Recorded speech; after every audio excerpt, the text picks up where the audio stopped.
وعلى آله وصحبه أجمعين. أما بعد فقد قال النبي صلى الله عليه وسلم: افتحوا على الصبيان أول كلمة بلا إله إلا الله ولقنوهم عند الموت لا إله إلا الله او كما قال علیہ الصلاۃ والسلام. مسلمانوں اٹھو، قرآن کی دعوت کو پھیلاؤ. مسلمانوں اٹھو، قرآن کی دعوت کو پھیلاؤ. زمانے بے اما کو عافیت کے راز سمجھاؤ. زمانہ آج بھی قرآن ہی سے فیض پائے گا. زمانہ آج بھی قرآن ہی سے فیض پائے گا. مٹے گی ظلمت شب اور سورج جگمگائے گا. اسٹیج پر رونق افروز علماء کرام اور جلسہ گاہ میں تشریف فرما میرے عزیز دوستوں، ساتھیوں اور مدرسہ عبداللہ بن مسعود کے ہونہار طلباء، آج کی یہ جو محفل ہے وہ عقیقہ کی مناسبت سے منعقد کی گئی ہے. اور عقیقہ یہ ہمارے نبی صلی اللہ علیہ وسلم اور صحابہ کرام کا طریقہ ہے اور پسندیدہ عمل ہے.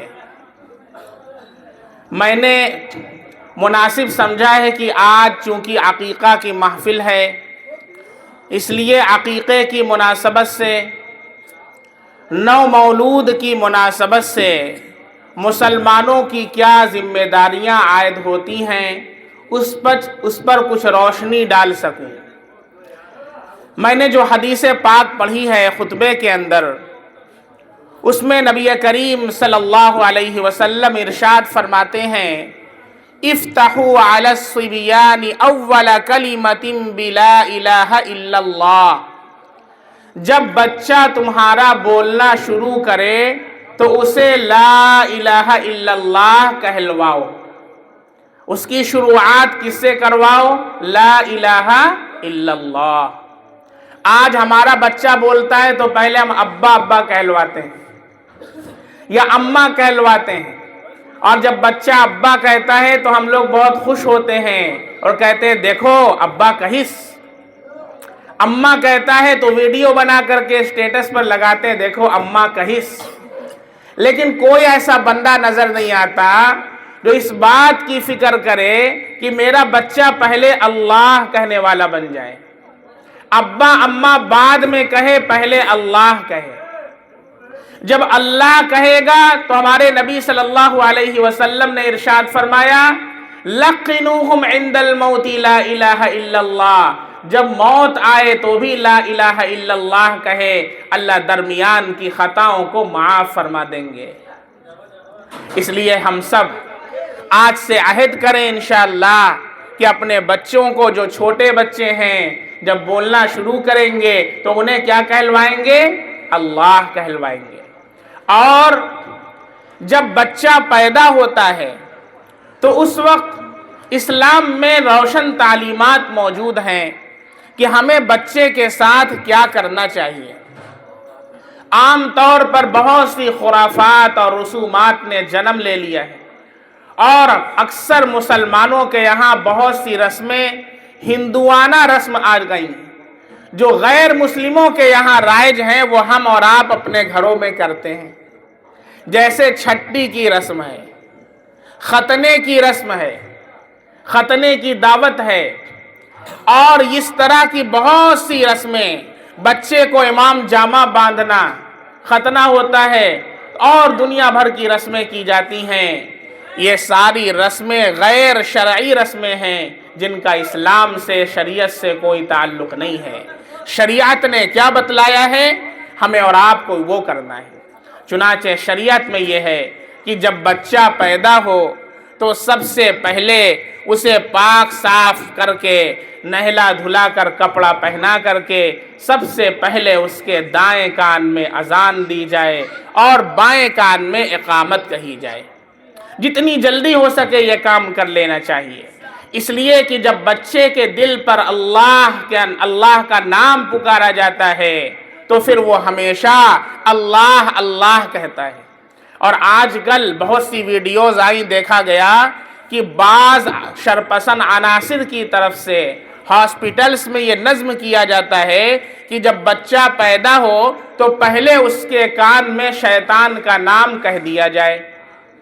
وہاں تو اس کے ماں باپ ہوتے نہیں ہیں، اس کے رشتہ دار ہوتے نہیں ہیں، اور باقاعدہ یہ ویڈیو آئی ہے کہ وہاں کی جو نرسیں ہیں، وہاں کے جو ڈاکٹرز ہیں، وہ بچے کے کان میں غیر شرعی کلمات کہہ رہے ہیں، غیر شرعی اس میں الفاظ کہہ رہے ہیں جو اللہ کے اور رسول کے خلاف ہیں اور مشرکانہ کلمات ہیں۔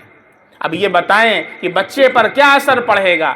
اس لیے جب بھی ایسا معاملہ ہو ڈیلیوری وغیرہ کا تو اس میں کوشش یہ کرنا چاہیے کہ ہم ایسی جگہ پر کروائیں جہاں پر مسلمان ڈاکٹر ہو یا مسلم لیڈیز ہوں، وہاں پر کروائیں۔ ایسی جگہوں سے بچائیں جہاں پر غیر شرعی کلمات کہلائے جاتے ہیں، ہمارے اور آپ کے بچوں کو وہیں سے گمراہ کرنے کی کوشش کی جاتی ہے۔ اس لیے جتنی جلدی ہو سکے بچے کے دائیں کان میں اذان اور بائیں کان میں اقامت کہی جائے، اور پھر اس کے بعد اس کا اچھا سا نام رکھا جائے۔ اچھا سا نام رکھا جائے کیا مطلب؟ ایسا نام ہو جو اچھے معنی والا ہو، صحابہ کے نام ہو، انبیاء کرام کے نام ہو، بچی ہے تو صحابیات کے نام پر ان کا نام ہو، اولیاء اللہ کے نام پر ان کا نام ہو، تو ان کے اثرات بچے میں اللہ منتقل فرما دیتے ہیں۔ آج ہم اور آپ بھی ایک فیشن ہم نے نکالا ہے کہ نام خود سے رکھنے کی کوشش کرتے ہیں، جبکہ صحابہ اپنے بچوں کو اللہ کے نبی کے پاس لاتے تھے اور نبی کریم صلی اللہ علیہ وسلم ان بچوں کا نام رکھا کرتے تھے اور تحنیک فرمایا کرتے تھے۔ اس لیے یہ سنت ہے کہ اپنے بچوں کو کسی اللہ والے کے پاس لے کر کے جایا جائے، کسی عالم دین کے پاس لے کر جایا جائے، تاکہ اور اس سے درخواست کی جائے کہ آپ اس کا کوئی اچھا سا نام رکھ دیجئے۔ اب وہ نام رکھ دے، اور یہ سنت ہے کہ وہ اچھا سا نام رکھیں۔ اگر خراب نام ہے تو نام کو چینج کر دیا جائے۔ ہمارے نبی صلی اللہ علیہ وسلم کے پاس کوئی آتا اور نام خراب ہوتا تو آپ نام کو چینج فرما دیا کرتے۔ چنانچہ ایک صاحب آئے، ان کا نام تھا اسرم۔ اسرم کے معنی آتے ہیں کاٹنے والا۔ اب بتائیں کیسا نام ہے؟ اسرم، سواد سے کاٹنے والا۔ ہمارے نبی صلی اللہ علیہ وسلم نے کہا لا انت زارع، تمہارا نام کیا ہے؟ زارع ہے۔ زارع کے معنی کیا آتے ہیں؟ محنت کرنے والا، کوشش کرنے والا، کھیتی کرنے والا۔ تو زارع نام رکھا آپ صلی اللہ علیہ وسلم نے۔ اسی طریقے سے حضرت زینب کا نام پہلے تھا برہ۔ برہ کے معنی بہت نیک، برہ کے معنی بہت نیک۔ تو اس کے معنی سے بزرگی انسان کے اندر، بزرگیت والے معنی جب آتے ہیں تو انسان میں گھمنڈ پیدا ہو جاتا ہے۔ ہمارے نبی صلی اللہ علیہ وسلم نے نام رکھا زینب، انتی زینب، تمہارا نام کیا ہے؟ زینب ہے۔ تو اس لیے ہمیں اور آپ کو اپنے بچوں کا نام اللہ والوں سے رکھوانا ہے، علماء سے رکھوانا ہے۔ اور تحنیک بھی سنت ہے۔ تحنیک کسے کہتے ہیں؟ تحنیک کہتے ہیں کہ بچے کو لے کر کے جایا جائے کسی اللہ والے کے پاس اور انہیں کھجور دی جائے، چھہارا دیا جائے، اور وہ اپنے منہ میں کھجور اور چھہارے کو لیں اور اس کا تھوڑا سا حصہ نکال کر بچے کے تالو پر لگا دیں، بچے کے منہ میں ڈال دیں، تو اس سے ان کی جو برکت ہے وہ بچے میں منتقل ہو جایا کرتی۔ ہمارے نبی صلی اللہ علیہ وسلم کے پاس صحابہ کرام اپنے بچوں کو لاتے تھے۔ آج کل ان ساری چیزوں کو ہم نے فراموش کر دیا ہے، اور کیا کرتے ہیں؟ چھٹی کرتے ہیں۔ چھٹی کیا ہے؟ یہ ہندوانہ رسم ہے۔ اسلام میں نہ چھٹی ہے نہ پٹی ہے، اسلام میں عقیقہ ہے۔ چنانچہ حضرت سمورہ ابن جندب رضی اللہ عنہ فرماتے ہیں، اللہ کے نبی صلی اللہ علیہ وسلم نے ارشاد فرمایا کہ جب ہر بچہ کل مولود رہین بعقیقتہ، ہر بچہ اپنے عقیقے کے ساتھ گروی رکھا ہوا ہوتا ہے۔ گروی رکھنے کا کیا مطلب ہے؟ حضرت امام احمد بن حنبل رحمۃ اللہ علیہ فرماتے ہیں کہ اگر کسی بچے کا عقیقہ نہیں ہوا اور اس کا انتقال ہو گیا تو اپنے والدین کی شفاعت نہیں کرے گا۔ بہت سے حضرات کو یہ کہتے ابھی کل ہی ایک صاحب کہہ رہے تھے اما عقیقہ کیا ہوتا ہے؟ اللہ کے بندے کبھی علماء کی مجلس میں آ کر کے بیٹھو، کبھی تفسیر میں آ کر کے بیٹھو، تب نہ پتہ چلے گا عقیقہ کیا ہوتا ہے۔ امام احمد ابن حنبل رحمۃ اللہ علیہ فرماتے ہیں جیسے کوئی سامان تم کسی کے پاس گروی رکھ دیتے ہو اور اس سے پیسہ لیتے ہو، سونا گروی عورتیں رکھ دیتی ہیں تو وہ سامان سے وہ فائدہ نہیں اٹھا پاتا کیونکہ وہ اس کے پاس گروی رکھا ہوا ہے، ایسے ہی بچہ عقیقے کے ساتھ گروی رکھا ہوا ہے۔ اگر بچے کا عقیقہ کرنے سے پہلے انتقال ہو گیا تو بچہ والدین کے لیے شفاعت کرنے والا نہیں بنے گا۔ بتائیں، اس لیے جلد از جلد بچوں کا عقیقہ کر دینا چاہیے۔ اسی طریقے سے اس میں اختلاف ہے علماء کا، اور دیگر علماء فرماتے ہیں کہ شیطان کے چنگل سے اللہ اسے آزاد کر دیتا ہے جب اس کا عقیقہ کر دیا جاتا ہے، تو گروی رکھنے کا یہ مطلب ہے۔ اور علامہ ابن رجب نے دوسری اس کی تفسیر کی ہے، علامہ ابن قیم نے دوسری تفسیر کی ہے۔ بہرکیف ہمیں اپنے بچوں کا عقیقہ کرنا چاہیے۔ ہمارے نبی صلی اللہ علیہ وسلم نے، حضرت علی رضی اللہ عنہ کی روایت ہے کہ آپ صلی اللہ علیہ وسلم نے حضرت حسن رضی اللہ عنہ کا عقیقہ کیا، اور آپ نے عقیقے میں ایک بکری کو ذبح کیا اور حضرت فاطمہ رضی اللہ عنہا سے کہا اس کا بال صاف کر دو، حلق کر دو۔ حلق کا مطلب ہوتا ہے مونڈنا، حلق کو مونڈ دو اور اس کے برابر چاندی صدقہ کر دو۔ حضرت فاطمہ رضی اللہ عنہا کہتی ہیں میں نے جب حضرت حسن رضی اللہ عنہ کا بال وزن کیا تو وہ 1 درہم یا 22 درہم کے بقدر تھا۔ 1 درہم چاندی کا سکہ ہوا کرتا ہے، 1 درہم یا 22 درہم یعنی اس سے کچھ کم تھا، تو میں نے وہ اللہ کے راستے میں صدقہ کر دیا۔ یہ ہے ہمارے نبی کی سنت، یہ ہے اسلام کا پیارا طریقہ۔ ہم نے ان سب کو چھوڑ دیا اور چھٹی شروع کر دیا اور ہندوانہ رسم شروع کر دیا۔ نہ کوئی تحنیک کرواتا ہے، نہ کوئی عالم کے پاس آ کر کے نام رکھتا ہے، نہ کبھی پوچھنا گوارا کرتا ہے، اپنے ہی سے نام رکھ لیتے۔ اب ایک صاحب نے پوچھا کیا نام رکھا؟ انہوں نے کہا لا ریب رکھ دیا۔ لا ریب کا مطلب کوئی شک نہیں ہے۔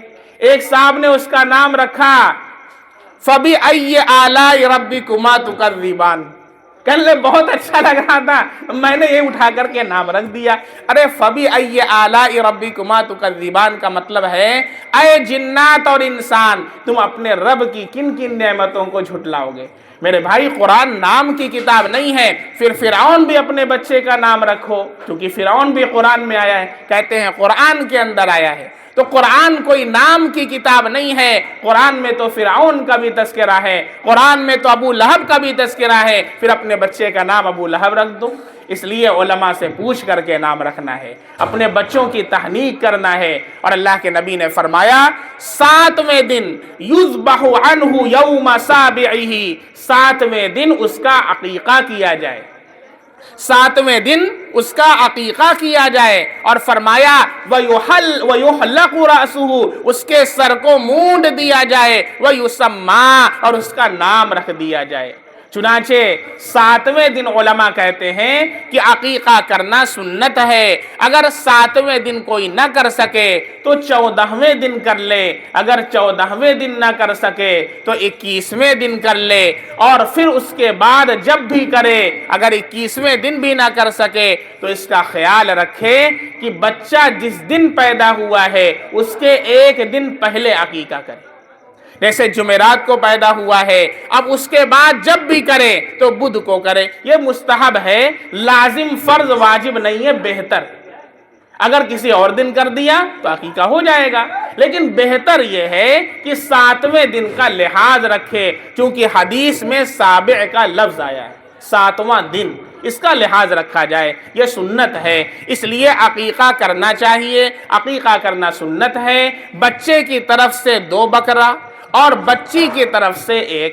اگر کسی کے پاس وسعت نہ ہو تو بچے کی طرف سے بھی ایک بکرے کو ذبح کر سکتا ہے۔ چنانچہ نبی کریم صلی اللہ علیہ وسلم نے حضرت حسن رضی اللہ عنہ کی طرف سے ایک بکری کو ذبح کیا، یہ جواز کی دلیل ہے۔ لیکن دوسری طرف آپ کا فرمان ہے، آپ نے ارشاد فرمایا عن الغلام شاتان وعن الجاریۃ شاتن، بچے کی طرف سے 2 اور بچی کی طرف سے 1، اس کا خیال رکھا جائے۔ عقیقے میں یہ سنت ہے اور مستحب طریقہ ہے، اس کا بھی خیال رکھا جائے۔ اور اسی طریقے سے بچے کے کان میں اللہ والے یہ وظیفہ بتاتے ہیں کہ یا البرو 7 مرتبہ پڑھ کر دم کر دیا جائے۔ البرو 7 مرتبہ پڑھ کر کے بچے کے کان میں دم کر دیا جائے، تو اس سے اللہ بچے کو فرما بردار بناتے ہیں، بچے کو نیک بناتے ہیں، کیونکہ یہ اللہ کی صفت ہے، اور اللہ کی ہر صفت کے اندر اتنی زیادہ کرامتیں ہیں اور فوائد ہیں جن کا ہم اور آپ مشاہدہ نہیں کر سکتے ہیں۔ اس لیے البرو یہ اللہ کی صفت ہے، اس کے معنی نیک اور فرما بردار کے آتے ہیں۔ اگر ہم اسے پڑھ کر کے 7 مرتبہ اپنے بچے کے کان میں دم کر دیں تو اللہ تعالیٰ اس کی برکت سے انشاءاللہ بچے کو نیک اور فرما بردار بنا دیں گے۔ اور جو غیر شرعی رسمیں ہیں ان سے ہمیں اور آپ کو بچنا ہے۔ اب ہیپی برتھ ڈے بچوں کا بنایا جاتا ہے، اب آپ بتائیں ہیپی برتھ ڈے کا اسلام میں کوئی تصور نہیں ہے۔ There is no concept of happy birthday in ان اسلام۔ اگر ہیپی برتھ ڈے کا کوئی بھی اسلام کے اندر تصور ہوتا تو سب سے زیادہ ہمارے نبی صلی اللہ علیہ وسلم کا ہیپی برتھ ڈے صحابہ مناتے، کیونکہ اللہ کے بعد سب سے بڑا مقام اور مرتبہ ہمارے نبی صلی اللہ علیہ وسلم کا ہے۔ اس لیے ہیپی برتھ ڈے آج کل بوڑھے لوگ منا رہے ہیں، اچھے 70 سال 80 سال کے ہو گئے ہیپی برتھ ڈے منا رہے ہیں، اور جب بوڑھوں کو دیکھتے ہیں تو بچے بھی مناتے ہیں۔ یہ یہودیوں کی رسم ہے، یہ نصارہ کی رسم ہے۔ اللہ کے نبی صلی اللہ علیہ وسلم نے ارشاد فرمایا من تشبہ بقوم فہو منہم، جو جس قوم کی مشابہت اختیار کرتا ہے کل قیامت میں انہی لوگوں کے ساتھ اٹھایا جائے گا۔ اس لیے ہمیں علماء اور مشائخ اور صلحاء کی پیروی کرنا ہے، ہمیں شیطان کے نقش قدم پر نہیں چلنا ہے، ہمیں یہود و نصارہ کے نقش قدم پر نہیں چلنا ہے۔ ایک بچہ ہمارے یہاں پڑھنے آتا ہے، ایک دن نہیں آیا، میں نے پوچھا کیوں نہیں آئے، تو کہنے لگا دادا کا ہیپی برتھ ڈے تھا۔ دادا کی عمر کتنی ہے؟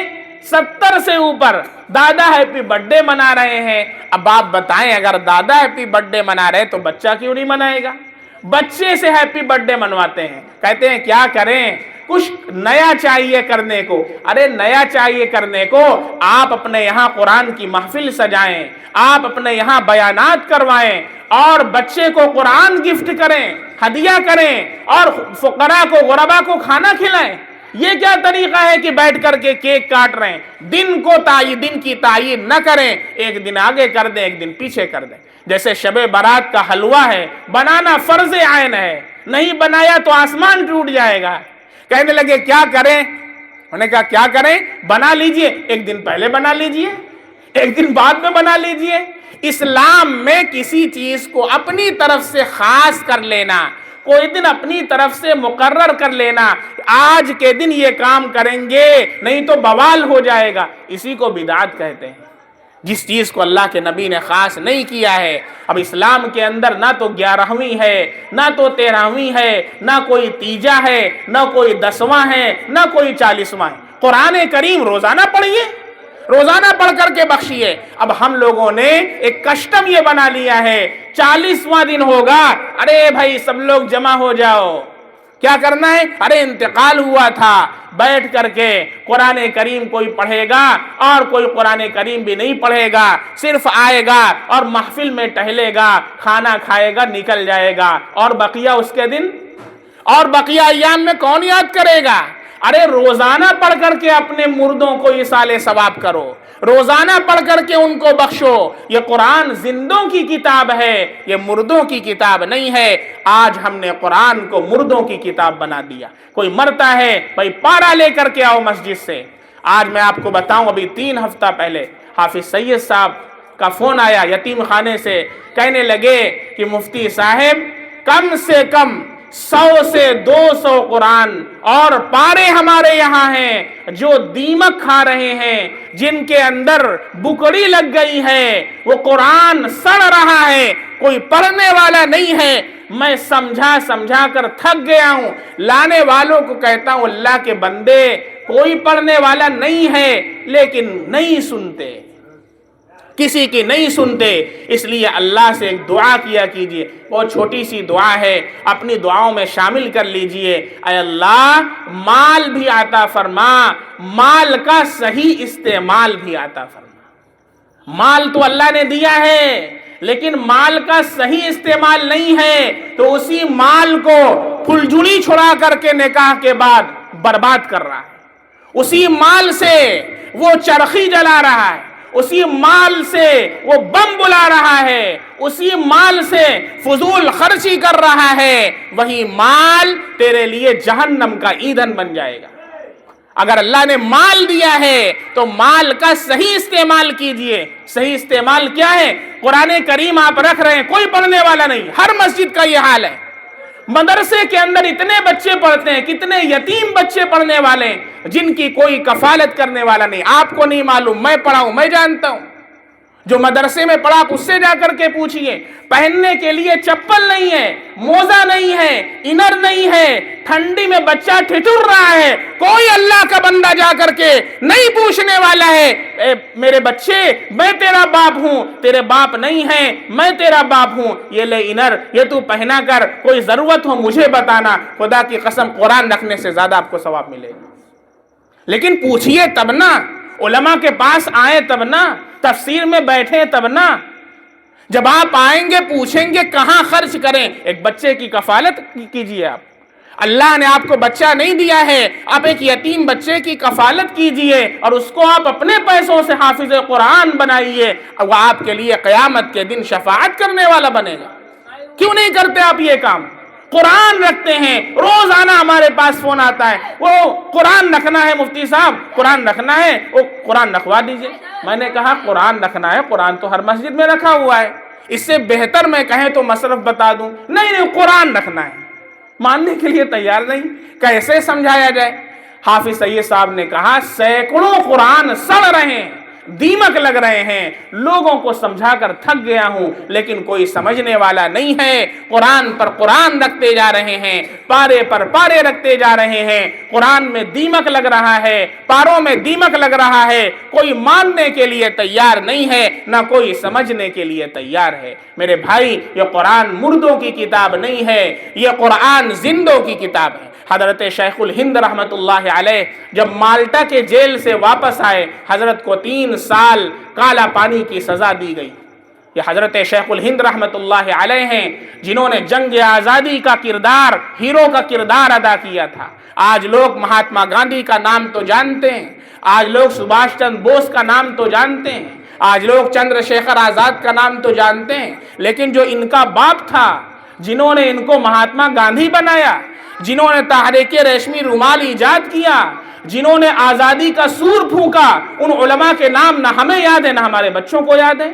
اب بتائیں جب ہمیں نہیں یاد ہے ہم اپنے بچوں کو کیا بتائیں گے؟ ابھی پوچھ لیا جائے 5 نام کسی مسلمان سے کہ ذرا جنگ آزادی میں جن علماء کرام نے اپنے خون کی بازی لگا کر، اپنے تن من دھن کی بازی لگا کر ہندوستان کو انگریزوں سے آزاد کرایا تھا، مشکل ہے کہ کوئی بتا پائے 5 لوگوں کا نام۔ ممبئی سے ہمارے پاس ایک صاحب نے کہا، جنگ آزادی کا موقع تھا 15 اگست کا، کہ ایک مسلمان ہیں اور وہ باقاعدہ اس پر ڈٹے ہوئے ہیں کہ جنگ آزادی میں کسی مسلمان کی شہادت نہیں ہوئی ہے۔ انہوں نے کہا، میں نے کہا ارے اللہ کے بندے یہ کیا کہہ رہے ہیں؟ پھر وہ ماننے کے لیے تیار نہیں۔ میں نے 100 نام ان کو بھیجا، 100 شخصیات ان کو بھیجا۔ اس کے پڑھنے کے بعد وہ کیا کہتا ہے؟ ارے انہوں نے تو صرف لڑائی لڑی ہے، ان کی شہادت نہیں ہوئی۔ پھر میں نے ایک ایک کو ریفرنس کے ساتھ بھیجا، انگلش کی کتابوں سے لکھ کر کے بھیجا کہ یہ نہ کہنے کہ ارے یہ تو مولوی کی لکھی ہوئی کتاب ہے۔ تب جا کر کے وہ بندہ مانا اور کہا کہ اللہ کا کرم ہے کہ آج وہ یہ بات مان لیا کہ ہاں جنگ آزادی میں مسلمانوں کی شہادت ہوئی ہے۔ یہ مسلمان کا حال ہے۔ ہمیں خود نہیں معلوم ہمارے دیش کا ترنگا کس نے بنایا؟ ایک مسلم لیڈی نے بنایا، ثریا طیب جی نے بنایا، حیدرآباد کی رہنے والی تھی، لیکن ہمیں نہیں معلوم۔ آج جس ترنگے کو بہت آن شان بان کے ساتھ لہرایا جاتا ہے، ہم مسلم لیڈی نے بنایا ہے، مسلمان خاتون نے بنایا ہے۔ ہندوستان میں انقلاب زندہ باد کا نعرہ حضرت مولانا حسرت موہانی نے دیا ہے۔ جو کانسٹیٹیوشن، ابھی آپ سے میں پوچھ دوں کہ کانسٹیٹیوشن ڈے منایا جاتا ہے، دستور ڈے منایا جاتا ہے، کانسٹیٹیوشن کے ہاں پر ہاتھ رکھ کر کے لوگ حلف اٹھاتے ہیں پارلیمنٹ کے اندر، بتا دیں کانسٹیٹیوشن کس نے لکھا؟ ابھی آپ سب کہیں گے بابا بھیم راؤ امبیڈکر۔ لیکن آپ سے میں ذرا پوچھ دوں کسی ایک مسلمان کا نام بتائیے۔ بابا بھیم راؤ امبیڈکر کی صدارت میں ایک کمیٹی بنائی گئی تھی، اس کمیٹی نے کانسٹیٹیوشن لکھا۔ اس کمیٹی کے اندر کتنے مسلمان؟ درجنوں مسلمان تھے، جن کے صدر حضرت مولانا حفظ الرحمان سیوہاردی رحمت اللہ علیہ تھے۔ نہیں معلوم مسلمانوں کو؟ کیسے معلوم ہوگا؟ جب آپ علماء کے پاس آئیں گے، تفسیروں میں بیٹھیں گے، تب نہ معلوم چلے گا۔ اس لیے میرے بھائی یہ وقت ہے اس بات کا کہ علماء سے رابطہ رکھیں، علماء سے جڑیں، مسائل کو پوچھیں، قرآن کو مردوں کی کتاب نہ بنائیں، قرآن کو زندوں کی کتاب بنائیں، روزانہ پڑھ کر کے ایصال ثواب کریں۔ صرف 40ویں دن اور 13ویں دن اور 11ویں دن پڑھ لیا، زندگی بھر بھول گئے۔ فادر ڈے منا لیا، مدر ڈے منا لیا۔ ارے اسلام میں تو ہر دن فادر ڈے مدر ڈے ہے۔ میرے نبی نے فرمایا جو اپنے ماں باپ کو محبت بھری نگاہ سے جو اولاد دیکھتی ہے، اللہ مقبول حج اور عمرے کا ثواب عطا فرماتے ہیں۔ اب بتائیں کتنی ایسی اولاد ہے جو آتی ہیں دعا کرانے کے لیے، ماں باپ ناراض ہیں، ماں باپ کو راضی نہیں کرتے ہیں۔ ماں کے قدموں کے نیچے جنت ہے، باپ جنت کا دروازہ ہے۔ اگر ماں باپ ناراض ہے، آپ کتنے بڑے مفتی سے دعا کرائیے، آپ کے لیے دعا قبول نہیں ہوگی۔ وہ آپ کی ماں ہے جس نے آپ کو پالا پوسا ہے، اس لیے کبھی ماں کا دل نہ دکھانا، کبھی باپ کا دل نہ دکھانا۔ نماز قضا نہیں کرنا۔ 5 وقتہ نماز ایمان کے بعد سب سے بڑا فریضہ ہے جو اللہ نے ہمارے اوپر عائد کیا ہے، لیکن آج مسلمان کے لیے نماز پڑھنے کے لیے وقت نہیں ہے۔ حی علی الصلاح مؤذن کہتا ہے، حی علی الفلاح بعد میں کہتا ہے۔ آؤ نماز کی طرف، آؤ کامیابی کی طرف۔ پہلے کہا نماز کی طرف آؤ، پھر کہا کامیابی کی طرف آؤ۔ کیا پتا چلا؟ نماز پڑھو گے اللہ کامیابی دے گا، نماز نہیں پڑھو گے اللہ کامیابی نہیں دے گا۔ آج مسلمان نماز نہیں پڑھتا، کامیابی چاہتا ہے، نماز نہیں پڑھتا فلاح چاہتا ہے، نماز نہیں پڑھتا سکسیس چاہتا ہے۔ خدا کی قسم بغیر نماز کے کامیابی نہیں ملتی۔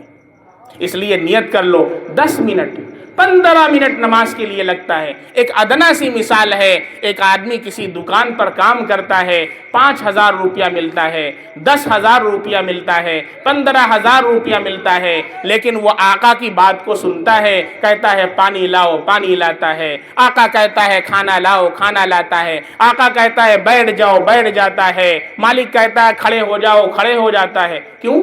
مجھے 15,000 دے رہا ہے، مجھے 20,000 دے رہا ہے۔ میرے بھائی یہ بتاؤ، جو 15,000 دیتا ہے، جو 20,000 دیتا ہے، ہم اس کے نوکر بن جاتے ہیں، اس کی ہاں میں ہاں ملاتے ہیں، اس کے یس کو یس بولتے ہیں، اس کے نو کو نو بولتے ہیں۔ جس اللہ نے ہمیں کروڑوں کی آنکھیں عطا فرمائی ہوں، جس اللہ نے ہمیں کروڑوں کا دل عطا کیا ہو، جس اللہ نے ہمیں کروڑوں کی کڈنی عطا کیا ہو، ابھی کڈنی فیل ہو جائے پھر پتہ چلے گا، جس اللہ نے کروڑوں کے ہمیں اعضاء اور جوارح عطا فرمائے ہوں، اس اللہ کے کتنے یس کو ہم یس اور نو کو نو بولتے ہیں؟ یہ ذرا بتائیں۔ ایک مالک 15,000 دیتا ہے، ہم صبح سے شام تک اس کی غلامی کرتے ہیں۔ جس اللہ نے ہمیں سب کچھ عطا کیا ہے، کروڑوں کی دولت سے نوازا ہے، اس اللہ کے سامنے 5 وقت اپنا سر نہیں جھکاتے۔ اسی لیے علامہ اقبال نے کہا ہے، وہ ایک سجدہ جسے تو گراں سمجھتا ہے، وہ ایک سجدہ جسے تو گراں سمجھتا ہے، 1000 سجدوں سے دیتا ہے آدمی کو نجات۔ اللہ کے واسطے اللہ کی غلامی پر آ جاؤ، اللہ کی